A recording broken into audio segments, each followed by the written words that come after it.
On vient d'arriver à la fromagerie. Chez soi, il avait construit sur le parking à peu près où il y a la palette un chapiteau avec un système de clim, etc. où on avait fait un magasin éphémère pour répondre un petit peu à la demande. C'était censé être temporaire, on s'est aussi un petit peu épicier, puis en fait c'était un grand succès. Mon patron s'est dit, du magasin qui devait tenir quelques mois, s'est dit bon, il faut que je mette à l'enquête, je vais créer ce bâtiment-là qui est d'ailleurs en constante évolution. Je vais vous expliquer dans un deuxième temps pourquoi. Et du coup, on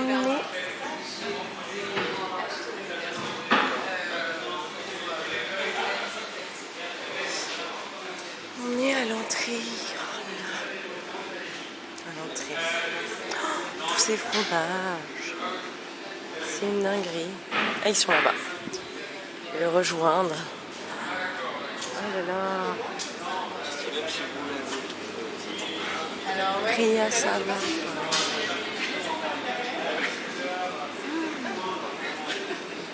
Tous ces fromages, des escargots, des bourgognes, la cochonaille, des terrines,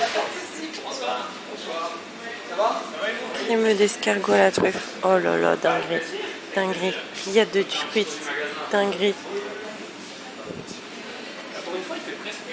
Des vinaigres, des coulis, des beurres de cassis, que des produits incroyables.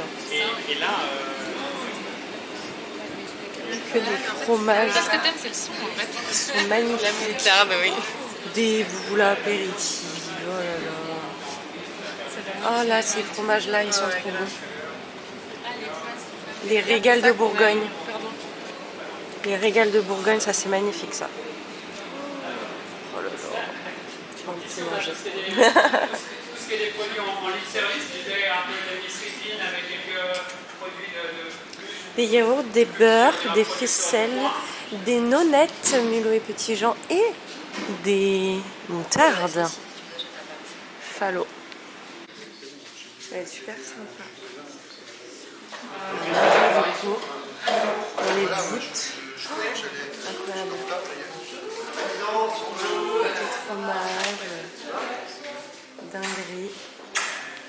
La portée financière de beaucoup de monde, nous on essaie de démocratiser un maximum ça en prenant une marge qui est vraiment minimale, c'est-à-dire celle du caviste et pas plus. Donc une bouteille, vous pouvez la consommer sur place, commander une planche apéritive ou alors sous un format dînatoire comme celle-ci, venir avec vos copains, passer un bon moment. On veut vraiment que ça soit un lieu de vie et où les gens se sentent bien et surtout un lieu qui soit décontracté. Alors vous regardez la vidéo. Alice Solfatif.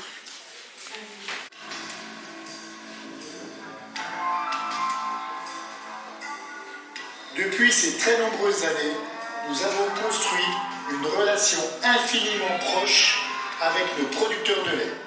Nous apprécions la spécificité de chacun et de chacune. On va mettre sur T'as moins le goût du Ça va couper le sucre du... là, vraiment, le mélange... Et là, on n'a pas ça. Non, sinon... Bon, nous venons de rentrer du coup à l'hôtel et en fait, je me suis trompée, j'ai fermé les rideaux. Je vous avais pas montré parce que c'est joli aussi le soir. Voilà, je vais vous montrer quand même. En fait, j'ai fermé les rideaux et tout et je vais vous montrer quand même. Tac.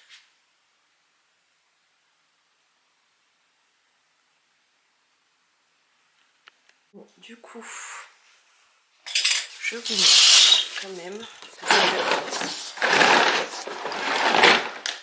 Tac, je vous montre et je vous montrerai le matin également. Parce que là, c'est trop chouette. La vue et tout. Bref. Et franchement, la vue est trop jolie. Et je vous dis à demain. Bon, du coup, c'est le matin. J'ai passé une super nuit. J'étais hyper fatiguée. Voilà. Et j'ai réfléchi à beaucoup de choses. Enfin bref. Parce que hier, j'ai dû, comment dire, cohabiter avec avec des problèmes de l'ordre pro, enfin bref. Et donc du coup, voilà, j'ai eu pas mal de choses à gérer. Du coup, je vous ai pas montré ce qu'on a reçu hier. Donc, du coup, la barre de la moutarderie Fallot. Voilà, moutarde de Dijon. Celle-ci, j'aime vraiment trop le packaging. Hyper vintage et tout. Ensuite, on a reçu un coffret. Attends, je pose l'appareil pour que vous puissiez voir. Donc un coffret avec différentes petites moutardes aromatisées. Il y en a que j'ai déjà testé, notamment celle au basilic, au marc de Bourgogne. Je crois que j'ai jamais testé. Non, celle au piment d'Espelette, j'aime trop. Je pense que la miel figue, je l'ai jamais testée. Celle-ci, je l'ai testée hier, du coup, poivre noir de Peña, et je ne l'avais jamais eue, elle est vraiment trop bonne, donc je suis trop contente de l'avoir eue. Il y a la moutarde de Bourgogne, la moutarde de Ressort, j'ai déjà testé, la pinot noir aussi, les campagnes. Donc, trop contente. Et avec, oh, j'avais pas vu, trop joli. J'aime trop les trucs vintage et tout. Oh, et la petite voiture en porte-clés, les moutardes d'exception. 40 recettes salées sucrées, c'est trop chouette. Donc voilà, très contente. Vraiment, j'étais déjà une fan de la moutarde Fallot. Vraiment, je prends pas d'autres moutardes. Voilà, c'est vraiment. De toute façon, pour ceux qui ne sont pas bourguignons, vous la connaissez, elle est connue. J'allais dire dans le monde entier, bah oui. Ensuite.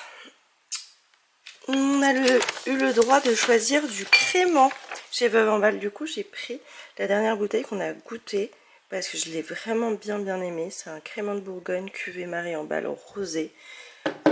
Franchement, incroyable. Et alors, j'ai pris celui-ci, le grand blanc brut, mais parce que j'aimais trop Première Neige. Là, ça me rappelle la montagne. Et le packaging, il est vraiment trop beau. Donc du coup, je me suis dit, ça c'est sympa pour emmener à la montagne. Ah, et du coup, on a un petit bouchon pour quand on n'a pas terminé le crément. Ça permet de rencapsuler. Voilà. Et ensuite, de la part du Cassicium, donc les liqueurs Védrenne, on a eu ce super tote bag, vraiment, j'adore. Très vintage, donc c'est vraiment ce que j'aime. Et on a eu du coup une bouteille de crème de cassis que typiquement je vais utiliser dans de la cuisine parce qu'on a parlé de recettes. Alors déjà, pas que de la cuisine parce que j'ai goûté la bière cassis trop bonne. Donc ça c'est sûr que je vais me faire des petites bières cassis. Mais aussi là je vois bien un magret de canard avec de la crème de cassis. Je voyais carrément moi des escargots en persillade avec une petite crème de cassis, enfin bref, je vous spoil pas, vous avez qu'à retrouver, je vais dire mes recettes sur Instagram, c'est faux, je fais pas de recettes sur Instagram, mais c'est sûr que si j'utilise cette crème de cassis, je vais vous faire un peu de contenu, voilà, sur mon Instagram, Ludivine__ Langlois, et je vous emmène avec moi au petit-déj. Ah oui, bah oui, c'est vrai. Du coup, ça, le petit-déj, trop joli. On a des viennoiseries, on a une tarte qui a l'air d'être grave bonne. Pêche, abricot, comme ça. Abricot, des cerises, des petits muffins, des gâteaux, des muesli. Il y a du beurre, il y a de la faisselle. Bonjour. Il y a du fromage, et celui-ci est trop bon. Et il y a de la charcuterie. Il y a du miel, une petite confiture. Et ça a l'air d'être trop bon. La tartipate, t'as vu ça? Ouais. Oh ouais. C'est pas le truc qu'il y a dans le Kinder Bueno? Du coup, j'ai pris du fromage trop bon. Jambon, faisselle et la crème qu'il y a dans les Kinder Bueno. Que je vais manger avec. Non, café au lait. Et là du coup c'est parti, on va aller se balader au cœur du domaine de la Romanée-Conti.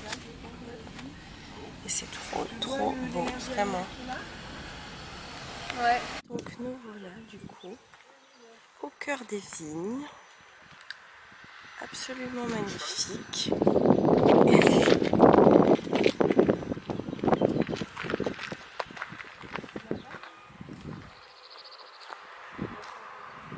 C'est beau.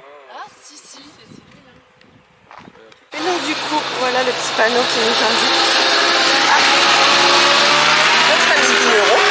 Le petit panneau qui nous indique qu'il est strictement interdit de pénétrer dans la vigne de la Romanée Conti. Normal, sinon, parce que là, vous voyez, mais on attend notre tour pour faire une petite photo de la croix. Et voilà, c'est un lieu qui est assez prisé, assez touristique, donc il faut aussi préserver cette vigne, tout à fait normal. Et nous aussi, on va faire nos petites photos. Là maintenant, arrivé au château de Claude Vougeot, absolument magnifique, il y a beaucoup de monde. Voilà, parce que c'est très touristique, très agréable. Et c'est un lieu que je connais déjà et qui est absolument somptueux.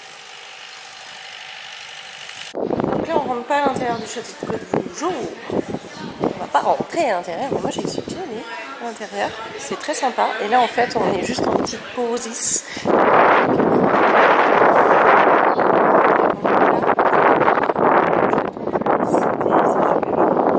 Et sinon, rien que de faire une petite halte à l'extérieur, c'est très simple aussi.